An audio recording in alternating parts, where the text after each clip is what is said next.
Bismillahirrahmanirrahim.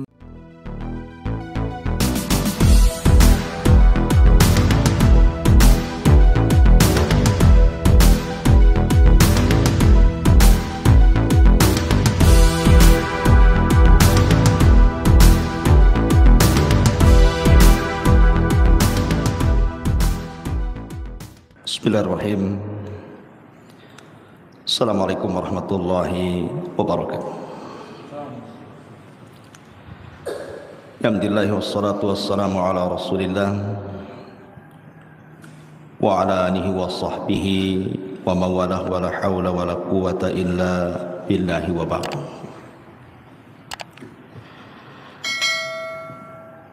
Alhamdulillah di pagi hari ini kita bisa melaksanakan kewajiban Allah, salat subuh berjamaah. Dan Al-Imam Asy-Syafi'i rahimahullahu ta'ala mengatakan, laisa syai'un aham ba'dal faraid min talabil ilmi.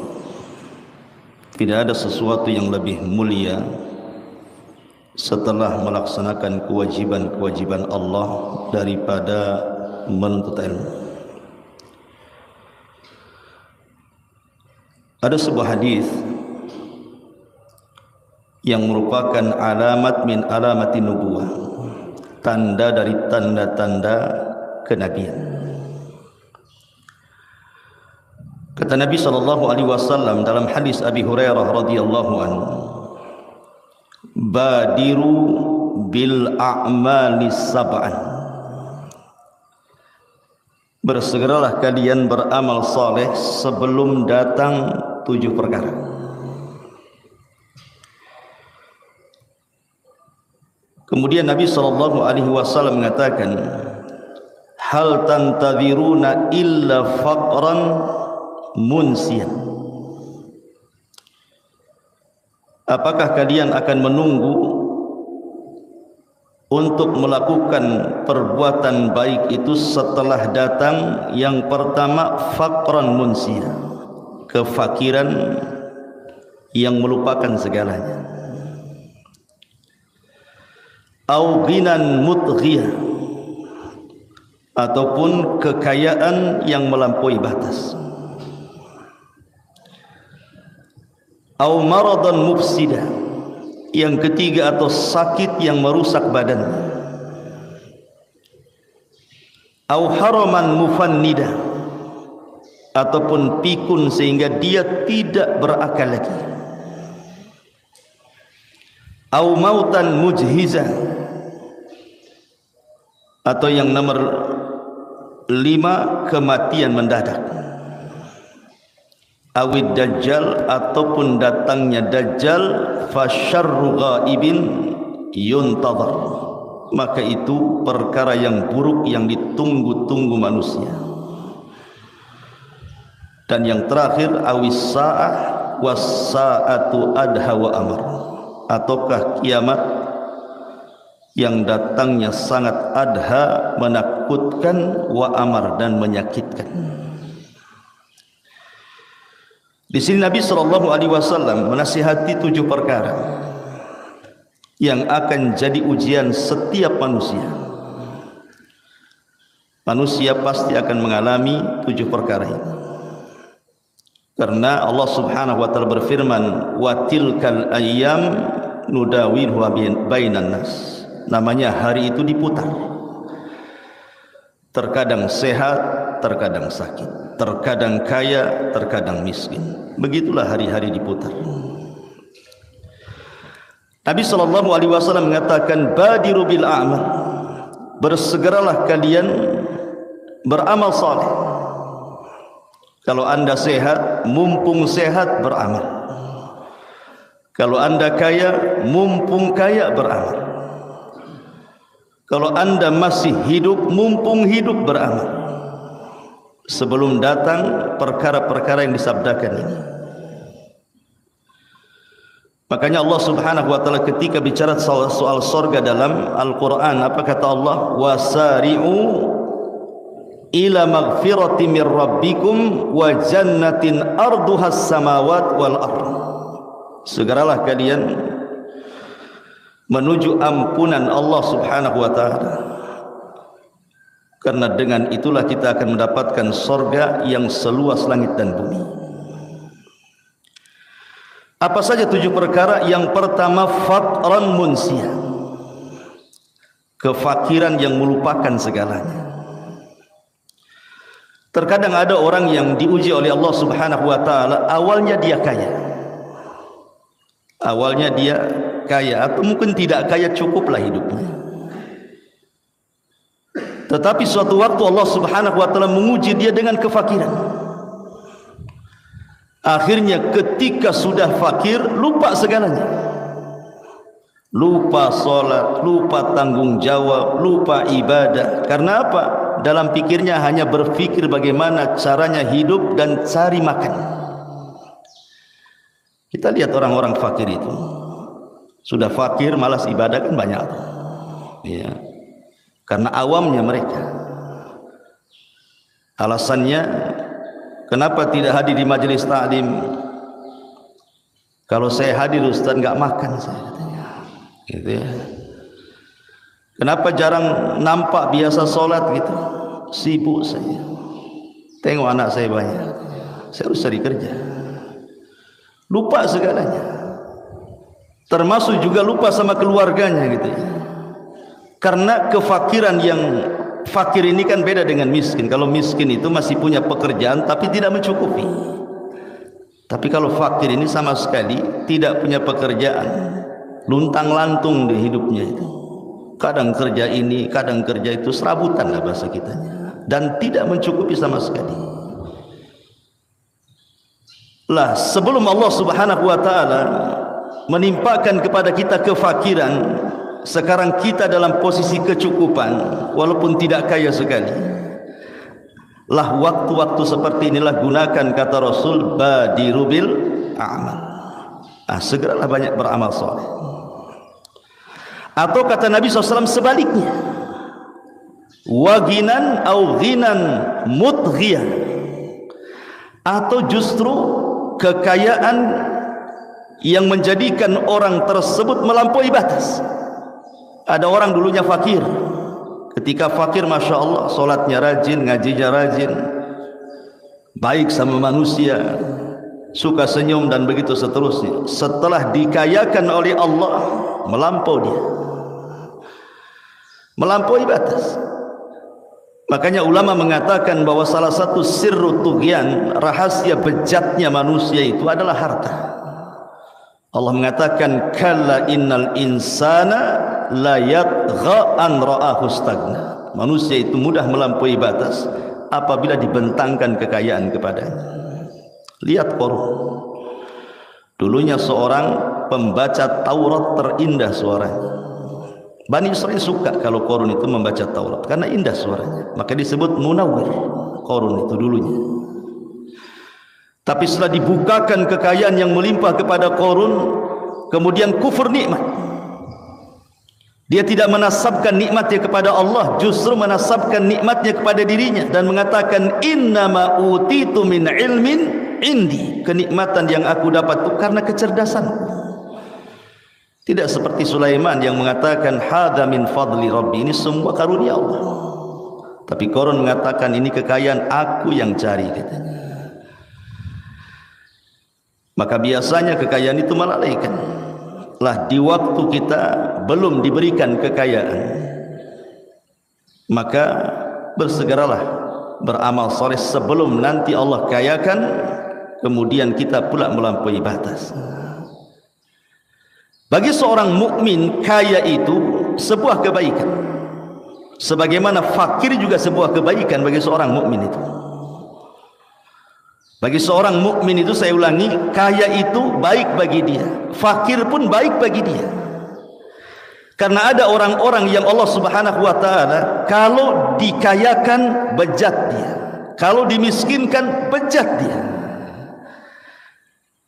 Tetapi pada dasarnya Jangan sampai kemudian kita menjadi orang miskin yang melupakan segalanya dan menjadi orang kaya yang melampaui batas. Jadilah orang tengah-tengah, karena kita ini ummatan wasata, umat yang tengah-tengah. Kemudian yang ketiga, au maradan mufsidan, atau sakit yang merusak badan. Kita lihat ada orang yang kena gula, kena stroke, terbaring, gak bisa apa-apa. Ketika dia sehat, Masya Allah, dia bisa berjalan ke sana kemari, dia bisa datang kemana saja, dia bisa tersenyum, dia bisa tertawa, dia bisa bercanda. Ketika sakit merubah segalanya, kan? Berubah semuanya orang sakit itu. Ketemu orang tidak bisa, senyum pun sulit, nggak enak dengan orang, otaknya azzi, berpikir menghayal macam-macam, sehingga ada orang yang sakit kalau kelamaan itu menghayal bagaimana mati lebih baik bagi dia. Dan itu saya dapati seperti itu. Orang kalau sudah sakit lama, stroke, merasa dia membebani keluarganya, berangan-angan pula ingin mati dia. Daripada saya menyusahkan kalian, mati sajalah saya, katakan. Ada tuh yang seperti itu. Ya, memang sakit itu merusak semuanya, merusak dunia, merusak akhirat. Kecuali kalau dia punya iman, dia yakin sakitnya mengangkat derajat dan menghilangkan dosa. Tapi umumnya orang sakit itu, kalau dia tidak ada iman, rata-rata status tasahud, menjadikan ujian Allah itu seolah-olah azab bagi dia. Ya. Kemudian yang nomor 4, au haraman mufannida. Haraman mufannida, tua pikun, hilang akal, kembali seperti anak-anak. Ya, akalnya hilang. Bahkan terkadang orang tua pikun lebih dahsyat, lebih parah dibandingkan anak-anak yang belum berakal. Kalau anak-anak tidak berakal, ia memang menyusahkan orang tua, tapi tidak sesusah merawat orang tua pikun. Ya, begitu kan kenyataannya, kan? Anak-anak itu tidak berakal, wajar anak-anak tidak berakal.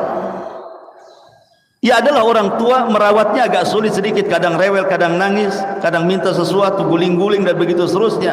Tapi kalau orang tua yang pikun, berak di celana, kencing di celana, kadang mencaci maki orang, ya, kadang merusak sesuatu, kadang-kadang kita menjaganya lebih sulit dibandingkan menjaga anak-anak yang sama-sama tidak berakal.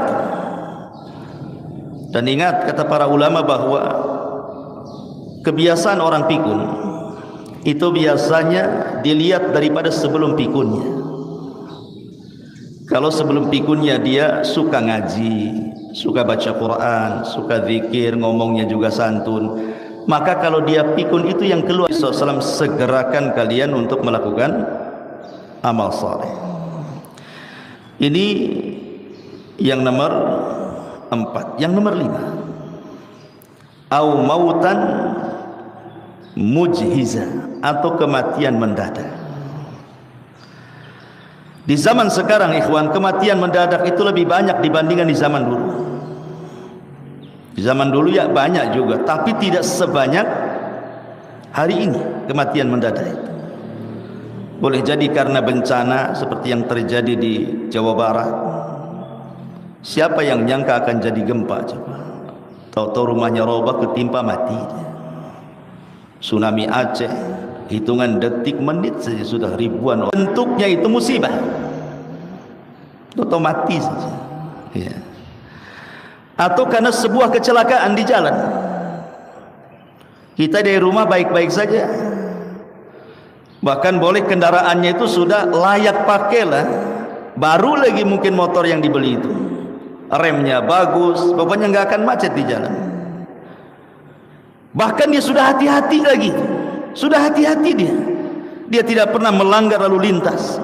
Rupanya bukan dia yang nabrak, dia pula yang ditabrak. Siapa yang tahu? Baik-baik dari rumah, pulang pula inna lillahi wa inna ilaihi raji'un, sudah nggak ada. Ya. Dan kematian hari ini tidak ada tandanya. Kalau dulu rata-rata yang mati itu orang-orang tua, kan? Orang tua biasanya banyak mati orang dulu. Sekarang terbalik, anak muda yang banyak mati. Karena orang tua tak pandai naik motor, apalagi trek-trekan. Biasanya anak-anak muda tuh yang trek-trekan, gerombolan-gerombolan kan, matilah dia. Jadi di sini jangan sampai kita ini mati mendadak sebelum bertobat. Makanya Rasul mengatakan badiru bil amal. Kalaupun kita harus kecelakaan mati mendadak, tapi sebelumnya kita membawa amal soleh yang banyak. Boleh jadi itu kematian terbaik bagi dia. Ini yang nomor 5. Yang nomor 6, awid dajjal fasyarru ghaibin yuntawar. Ataupun dajjal dan itu seburuk-buruk perkara gaib yang ditunggu-tunggu manusia. Tidak ada fitnah yang lebih besar melebihi fitnah dajjal. Makanya kenapa kita harus berlindung setiap salat wajib loh kita berlindung. Allahumma inni a'udzubika min adzabi jahannam wa min adzabil qabri wa min fitnatil mahya wal mamat wa min fitnatis syarri. Oke, syarri lagi. Syarr itu keburukan. Wa min fitnatis syarril masihid dajjal. Dan dari keburukan munculnya masih dajjal. Tidak ada satupun nabi sejak zaman Nuh sampai Rasul sallallahu alaihi wasallam kecuali memperingatkan umatnya akan kemunculan dajjal, menunjukkan bahwa bahaya dajjal itu sudah diserukan oleh para nabi sebelum nabi kita karena bahayanya. Nuh mengatakan kepada umatnya, hati-hati kalian dengan dajjal. Ibrahim mengatakan kepada umatnya, hati-hati kalian dengan dajjal. Saleh, Su'aib, Hud dan para nabi yang lain termasuk Nabi sallallahu alaihi wasallam memperingatkan umatnya dari dajjal. Ma min nabiyyin illa hadzara ummatahu min fitnatid dajjal. Tidak ada satupun nabi, kata Rasul, kecuali memperingatkan umatnya hati-hati dari fitnah dajjal itu. Sampai-sampai Rasul mengatakan, kalau engkau berjumpa dengan dajjal falian anhu, katanya, lebih baik nyingkir daripada ngadapi. Itu nabi yang ngomong. Nyingkir saja, ya, tidak perlu dilawan. Bahkan saking rahmatnya Nabi kepada kita, disuruh kita menundukkan pandangan, jangan ditatap mukanya dajjal itu, jangan ditatap, pergi. Saking sayangnya Nabi kepada kita dari fitnah dajjal itu. Karena memang tidak ada fitnah yang lebih dahsyat dibandingkan fitnah dajjal. Bayangkan tidak dahsyat gimana? Dia ngomong sama bumi, keluar kalian emas-emasnya, keluar semua perhiasannya. Langit turun hujan, tuh hujan dia. Datang ke kuburan, hidup kalian, hidup itu orang-orang itu, walaupun itu dalam bentuk syaitan. Tapi kan tidak ada dukun sesakti dajjal masalahnya. Walaupun berkumpul dukun satu dunia sekalipun, tidak ada punya kemampuan seperti yang dimiliki dajjal, apalagi tingkat Indonesia. Satu dunia dikumpulkan saja tidak bisa mengalahkan dajjal. Makanya kenapa Rasul mengatakan fasyarru ghaibun yuntazar. Ini seburuk-buruk perkara gaib yang ditunggu-tunggu. Dan yang terakhir kata Rasul, awis sa'ah was sa'atu adha wa amar. Ataupun sa'ah, dan sa'ah itu lebih menakutkan dan lebih menyakitkan. Apa maksudnya sa'ah di sini? Sa'ah ini artinya kiamat. Dan kiamat itu ada dua.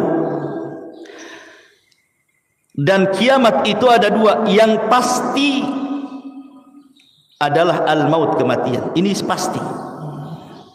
Kalau kiamat besar ini belum pasti. Bukan belum pasti, tidak akan terjadi. Belum pasti kapan waktunya. Apakah 50 tahun ke depan, 100 tahun ke depan, 200 tahun ke depan, enggak tahu kiamat itu. Makanya Rasul mengatakan kepada Jibril ketika ditanya apa itu kiamat wahai Muhammad, kapan kiamat wahai Muhammad, kata Rasul, mal mas'ulu anha bi'a'lama minas sa'il. Orang yang ditanya tidak lebih paham daripada orang yang bertanya. Maknanya aku dan engkau Jibril tidak tahu soal itu. Tapi kalau kiamat kecil, kematian itu sudah merupakan kepastian. Kenapa? Karena Rasul membatasi umur umatnya. Kata Rasul berapa umat kita? Berumur 60 sampai 70 tahun. Sudah ada patokannya. Kata Nabi SAW, a'maru ummati baina sittina wa sab'in. Usia umatku berkisar 60 sampai 70 tahun saja. Sudah ada patokannya. Kalaupun ada yang lewat dari atas, tidak ada yang sampai 200 tahun.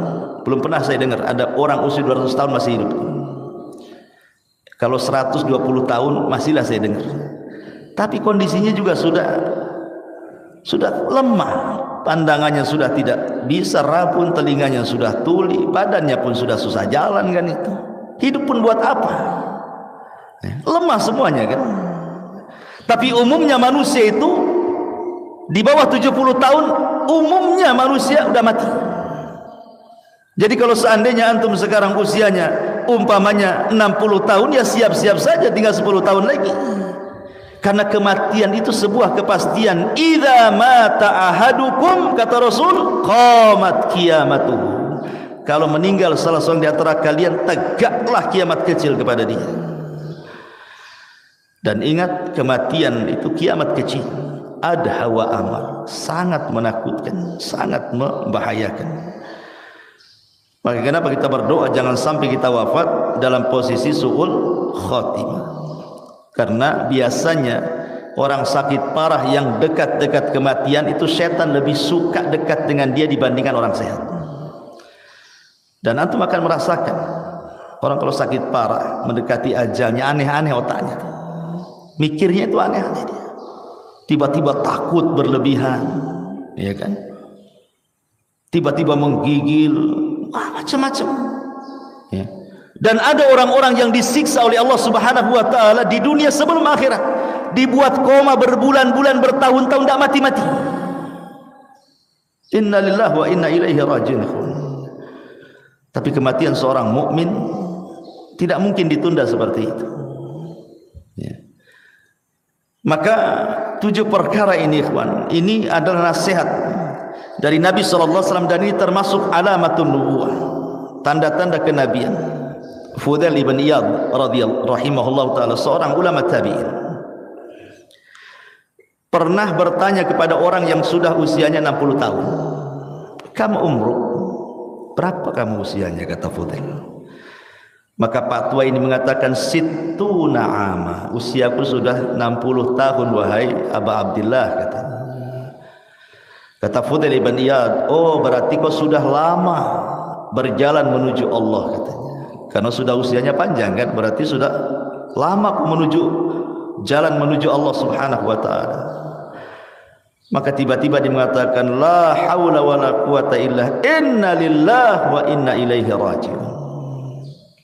Kemudian kata Fudail, "Tahukah kamu bahasa inna lillahi wa inna ilaihi raji'un yang kau ucapkan itu?" Dia mengatakan, "Tidak tahu ya Aba Abdillah, fasir lana." Kalau gitu tafsirkan apa maknanya. Maka Fudail bin Iyad mengatakan, "Inna lillah," sesungguhnya kita datang dari Allah. Artinya kita ini abdun lillah, kita ini hamba yang menghambakan diri kepada Allah. Wa inna ilaihi raji'un, dan kita akan dihadapkan di hadapan Allah. Berarti kalau dihadapkan berarti akan ditanya. Dan kalau ditanya berarti semua yang kita lakukan di dunia harus dipertanggungjawabkan di hadapan Allah. Itulah inna lillahi wa inna ilaihi raji'un. Kadang banyak orang yang mengucapkan kalimat ini. Orang awam pun tok solat mengatakan seperti itu, tapi tidak merasa hamba bagi Allah dia. Nyantai saja dia. Kemudian kata orang ini mengatakan, "Wahai Aba Abdillah, nasihati. Bagaimana caranya supaya selamat dari pertanyaan Allah, dari hisab Allah itu? Cemana caranya? Usiaku sudah 60 tahun. Kata Fudail ibn Iyad, "Tuhsin ma baki." Perbaiki kehidupanmu yang ada sekarang, maka dosa-dosamu yang lalu dan yang akan datang diampuni. Tapi kalau engkau makin buruk kondisimu saat sekarang, engkau akan diazab dengan dosa yang dulu dan yang akan datang." Lihat, akhirnya fabaka, dia pun menangis. Tentu wahai Aba Abdillah, artinya bahwa mumpung kita masih sehat, belum sakit, mumpung kita masih diberikan rizki, belum fakir, mumpung kita masih hidup dan masih sehat akalnya, belum pikun, dan mumpung kita masih hidup belum mati, kata Rasul, badiru bil a'mali, bersegeralah kalian beramal saleh. Itu maksud daripada hadis yang kita bahas ini.